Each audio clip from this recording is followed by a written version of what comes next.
Queridos irmãos, paz seja convosco, mais uma palestrinha hoje aqui na tarde desse dia. Hoje nós vamos tocar num assunto que todo líder, praticamente religioso, é muito difícil você chegar numa igreja que eles não lêem Malaquias 3,10, né? Amém? Malaquias 3,10 é lido mais nas igrejas que muitas das vezes de falar do próprio Jesus Cristo, o Filho de Deus. Mas muito bem, amém? Malaquias 3,10 fala assim, vamos lá. Trazei todos os dízimos à casa do tesouro, para que haja mantimento na minha casa, e depois fazei prova de mim, diz o Senhor dos Exércitos. Se eu não vos abrir as janelas dos céus, e não derramar sobre vós uma bênção tal, que ela vos advenha a maior abastança. Amém? Muito bem. Aqui está dizendo o seguinte, irmãos. Os membros da igreja, não estou falando com os líderes, não. Eu estou falando com as ovelhas. É muito importante você ler Malaquias 3,10 e perguntar para o seu pastor. Pastor, aqui está falando que é a casa do tesouro. A casa do tesouro é a igreja? Não. A casa do tesouro não é a igreja. Essa casa do tesouro, quem cuidava dela, era um rei. Vou mostrar você na Bíblia. Por que surgiu o dízimo, a 10ª parte do fruto da terra? Vamos ver aqui na Bíblia, no livro de Joel, no capítulo 1, versículo 17, 18 e 19. A semente apodreceu debaixo dos seus torrões, os celeiros foram assolados, os armazéns derribados, porque se secou o trigo. Com o geme e o gado, as manadas de vacas estão confusas, porque não tem pasto, também os rebanhos de ovelhas são destruídos. A ti, ó Senhor, clamo, porque o fogo consumiu os pastos do deserto e as chamas abrasou todas as árvores do campo. Amém? Preste atenção. Deus, na época, ele ficou triste. Ele mandou fogo do céu e queimou os pastos, acabou com ovelha, acabou com vaca. E baseado nas escrituras, Deus deixou um cantinho, Deus continuou segurando ali, mandando chuva e segurando aquele povinho. Aí aquele povo que Deus não deixou o gado dele morrer, que está no livro de Levítico, no capítulo 27, versículo 30 e o 31, disse assim, vamos lá. Também todas as dízimas do campo, da semente do campo, do fruto das árvores são do Senhor, santas são ao Senhor. Porém, se alguém das suas dízimas resgatar alguma coisa, acrescentará o seu quinto sobre ela. Tem mais um? No tocante a todas as dízimas de vacas e ovelhas, de tudo que passa debaixo da vara, o dízimo será tanto ao Senhor. Muito bem, preste atenção, irmãos. A palavra dízimo significa a 10ª parte do fruto da terra. Aqui no livro de Joel, no capítulo 2, versículo 17 e 18, fala assim, 16, 17 e 18, vamos lá. Congregai, ó povo, santificai a congregação, ajuntai os anciãos, congregai os filhinhos e os que mamam, saiam o noivo da sua câmara e a noiva do seu tálamo. Chorem os sacerdotes, ministros do Senhor, entre os alpedres e o altar, e digam, poupa o teu povo, ó Senhor, e não entregues a tua herança ao opróbrio, para que as nações façam escárnio dele, porque diriam entre os povos, onde está o seu Deus? Amém? Preste atenção. Aí quando Deus mandou fogo sobre a terra, ela vai ser Deus. Agora vamos voltar a Malaquias 3,10 de novo. Amém? Trazei todo o dízimo à casa do tesouro e ela vai abrir no livro de Hebreus, no capítulo 7. Amém? Estou mostrando para os irmãos, para nós sair fora do erro. Amém? Aqui no livro de Hebreus, no capítulo 7, versículo 2, fala assim, vamos lá. Quem achou pode ler. Hebreus 7:2. Isso. A quem também Abraão deu o dízimo de tudo, e primeiramente por interpretação, rei de justiça, e depois também rei de Salém, que é rei de paz. Vamos ler de novo? A quem também Abraão deu o dízimo de tudo, e primeiramente por interpretação, rei de justiça, e também rei de Salém, que é rei de paz. Muito bem. Aqui está dizendo o seguinte, que Abraão deu o dízimo para quem? Era para um rei. Rei de justiça. E depois também Abraão levava o dízimo para quem? Rei de Salém. E também o rei de Salém pagava o dízimo a Abraão, que Abraão era um rei também, cuidava do povo. Mas na época o dízimo era dividido com as viúvas, com os pobres, aqueles que não tinham alimento. Aonde está na Bíblia que é para mim dar dízimo na igreja? O pregador, o pastor que prega 10% na sua igreja, ele está dentro de uma idolatria e no arrebatamento da igreja vai ficar. E o membro que acha que está agradando Deus, dando 10%, você também está dentro de uma idolatria e está desagradando Deus. O pastor assim não é contra a contribuição não, porque a Bíblia fala, contribui segundo o propósito do seu coração.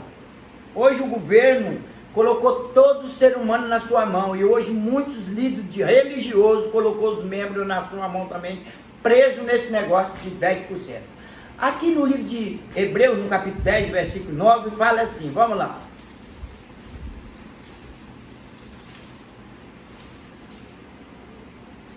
Vai.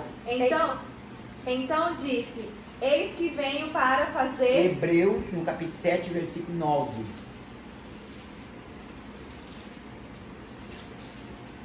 E para assim dizer, por meio de Abraão até Levi, que recebe dízimos, pagou dízimos. E para assim dizer, por meio de Abraão até Levi, recebe o dízimo e paga o dízimo. Por que até Levi, irmãos? Muito bem.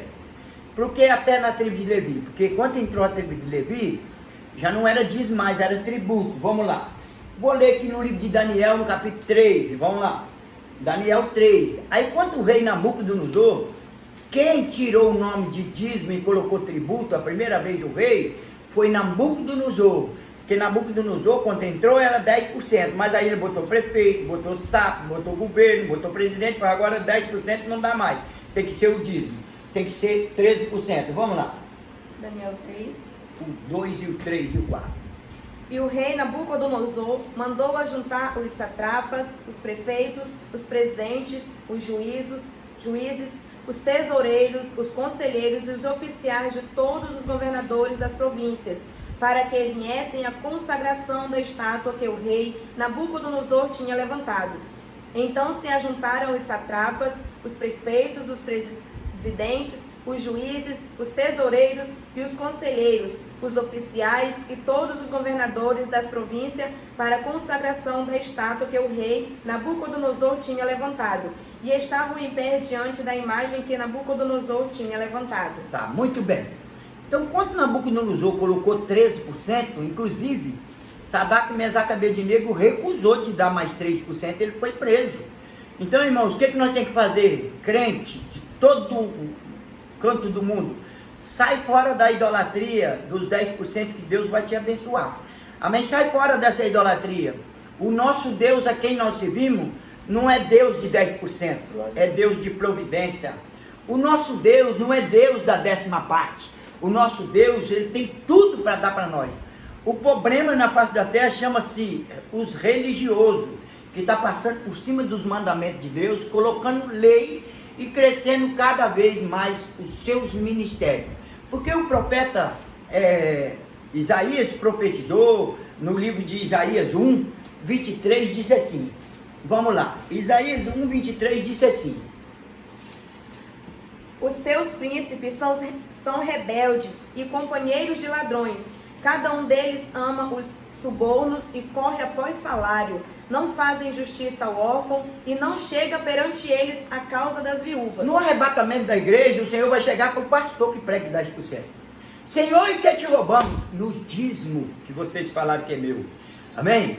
E essa palavra marca bem a data de hoje, nos dízimos e nas ofertas. Aqui o profeta Isaías deixou bem claro, que se eu ganhar para pregar, eu sou um príncipe, irmão. E Jesus, ele deixou bem claro para nós, trabalhar e ajudar os necessitados. Vamos ler de novo o versículo. Os teus príncipes são rebeldes e companheiros de ladrões. Cada um deles ama os subornos e corre após salário. Não fazem justiça ao órfão e não chega perante eles a causa das viúvas. Não é todas as igrejas, irmãos. Por que quase todo pastor prega 10%? Porque ele precisa de ganhar para pregar. E a Bíblia condena quem ganha para pregar. Amém? A Bíblia relata que se eu for um pastor assalariado, para pregar a palavra, eu vou perder minha salvação, vou perder as bênçãos que Deus tem para me dar. Aonde está escrita essa parte que eu vou perder? Aqui no livro de Isaías 19, 10 fala assim. E a Nayara abre aí no livro de Isaías 40, 10. Vamos lá. 19:10. Os seus fundamentos serão despedaçados, e todos que trabalham por salário ficarão com tristeza na alma. No livro de Lucas, no capítulo 10, fala um versículo seguinte. Aqui, o profeta Isaías falou o seguinte: os seus fundamentos serão despedaçados, todos que trabalham por salário aqui na face da terra, que usa isso aqui, ó, e dizendo que pode ganhar para pregar, vai ficar com tristeza na sua alma. Por quê? O profeta Isaías disse aqui no 40:10, vamos lá. Eis que o Senhor Jeová virá como forte, e o seu braço dominará. Eis que o seu galardão vem com ele, e o seu salário diante da sua face. Então o meu salário de pregador eu vou receber no dia da minha morte. No dia que o Senhor me levar para a glória dele, lá eu vou receber o meu pagamento de pregador aqui na face da terra. Vamos lá. Lucas 10. 7. E ficai na mesma casa, comendo e bebendo do que eles tiverem, pois digno é o obreiro do seu salário. Não andeis de casa em casa. Esse salário que a Bíblia está falando é um pagamento que eu vou receber, que chama-se vida eterna. O salmista Davi, no 78, ele disse assim, vamos lá, bem embaixo. 78, olha só agora aqui para vocês entenderem bem, vamos lá. Eu, pastor Daci, não prego costume na igreja. Primeiro passo, eu não tenho igreja. Eu construo uma igreja, junto construir, e deixo um obreiro lá trabalhando e falo, aqui não prega dinheiro, aqui prega salvação. E lá e para lá. Amém, irmão? Tem muitos pregadores aí que montou empresa. Presta atenção. Aí um exemplo. Eu sou o pastor Daci, o campo aqui de Ariquém pertence ao pastor Daci. Não, o campo pertence a Deus. Você tem que sair da sua casa, anunciar o evangelho de graça, porque hoje tem muitos dirigentes de igreja cuidando de uma empresinha para o seu pastor. Por que empresa? Todo mês você tem que ter um relatório para levar lá para o seu patrão lá, que é o seu pastor. Você não tem pastor, você tem um patrão, e você trabalha de empregado para o seu patrão. O certo é toda a igreja manter ela. Tudo que entrar ali, comprar cadeira, limpar, e não dá para esse bando de gente desocupado que vai perder a salvação, tá? Então, o mundo está dominado no engano. Eu preciso de 22 horas para me tirar você do engano, crente. Tá? Não é com meia dúzia de palavras, não. Eu preciso de 22 horas. E eu não preciso de ficar caçando na Bíblia, não. Eu sei os pontos certinho. Ela vai ser Deus que os pastores não pregam. Aí ele chega para você, para os membros, e fala: ah, o pastor da CIA, ele não é bom não, porque ele lê versículo isolado. Sim, eu estou lendo os versículos isolados, porque ele não lê para vocês. Amém, glória a Deus. Então eu só leio versículo isolado na nossa igreja, abrindo os olhos para não estar na mão desses cachorros aí que andam comendo a lã das ovelhas. Porque aqui a Bíblia disse assim, vamos lá. Vamos lá, escuta só. O salmista Davi disse isso aqui. E não fossem como seus pais. Deus aqui exorta o seu povo a não seguir as pisadas infiéis dos seus antepassados espirituais, aplicando essa verdade aos tempos do Novo Testamento. As igrejas fiéis de hoje devem se acautelar para não seguirem os padrões de outras igrejas, denominações ou comunidades eclesiásticas. Olha para mim agora, quem falou que uma igreja que pega 10% é a igreja? Não, é um mercado. Quem falou que é uma igreja? É uma comunidade eclesiástica. E nós não vamos fugir do padrão da Bíblia. Eu deixo um desafio aberto aqui, ué. Qual é o desafio aberto que eu deixo na tarde desse dia? Vamos para um campo de futebol. Vocês vão lá e pregam Jesus de 10%. E eu vou pregar o Jesus dos apóstolos, que os apóstolos não pregaram 10%. E no final da história vamos ver o que vai dar. Vamos ver qual Deus que vai responder. Se é o Deus que vocês pregam que tem que dar 10%. Ou se é o Deus que eu prego que dá tudo de graça para você. E ainda deu o seu filho para ser morto pelos nossos pecados. Vamos, eu deixo um desafio aberto. Amém? Numa quadra, num campo de futebol. Vamos lá, no final da oração, nós vamos ver o que vai dar. Quanto o irmãozinho da CIA aqui, que não prega dinheiro, levantar a mão para o céu aqui e pedir o Papai do Céu para responder. Glória Amém? Eu vou abraçar muito de vocês que pregam 10%, vocês não vão conseguir ficar de pé. Amém? Eu vou deixar esse desafio aberto para nós ver. E outra coisa, no dia da pregação, o pastor da CIA vai com camisinha simples, vai com os paletó e gravata. E eu vou simples. E nós vamos ver o que vai dar na hora da oração. Qual Deus que vai responder. Vamos livrar os crentes das doenças, irmãos. Vamos livrar os crentes dessa peste que está vindo aí. E lembra que o Evangelho de Deus é pregado de graça. Jesus ele deixou bem claro aqui no livro de Pedro. Abre aí.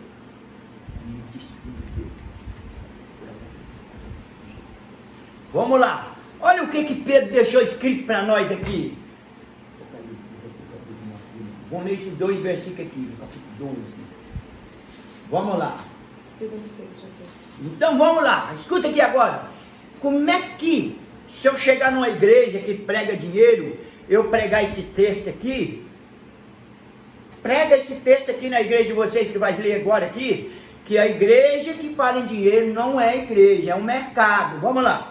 Por avareza, palavras fingidas. Os falsos mestres comercializarão o evangelho, sendo peritos na avareza e em conseguir dinheiro dos crentes, a fim de promover ainda mais seus ministérios e seus modos luxuosos de vida. Os crentes devem estar a par de que um dos métodos principais dos falsos ministros é usar palavras fingidas, ou seja, contar histórias impressionantes, mas inverídicas, ou publicar estatística exagerada a fim de motivar o povo de Deus a contribuir com dinheiro. Glorificam a si mesmos e promovem seus próprios ministérios com esses relatos inventados. Deste modo, o crente sincero, mas desinformado, torna-se um objeto de exploração.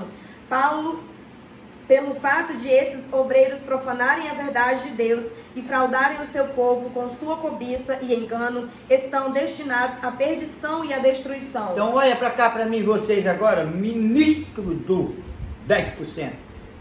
Vocês que põem a mão na Bíblia e pedem dinheiro, vocês não são salvos. Para de enganar os membros da igreja. Para de enganar as ovelhas de Deus. Faça da sua igreja casa de oração, lugar de nós entregar os problemas para Deus. E não deixa Satanás acusar você e nem tampouco os membros da igreja. Vamos lá, o que disse aqui no livro de Apocalipse. Satanás acusa os crentes diante de Deus. Sua acusação é que os crentes servem a Deus por interesse pessoal. Como levantar uma nação que servimos a Deus para morar no céu. Não servimos a Deus para comprar carro, não servimos a Deus para ganhar dinheiro, nós servimos a Deus para morar no paraíso, em nome de Jesus. E aqui nós deixamos a paz do Senhor Jesus Cristo. Vamos gritar nós, me dá a mão. Nós somos a geração que prega o evangelho de graça. Amém.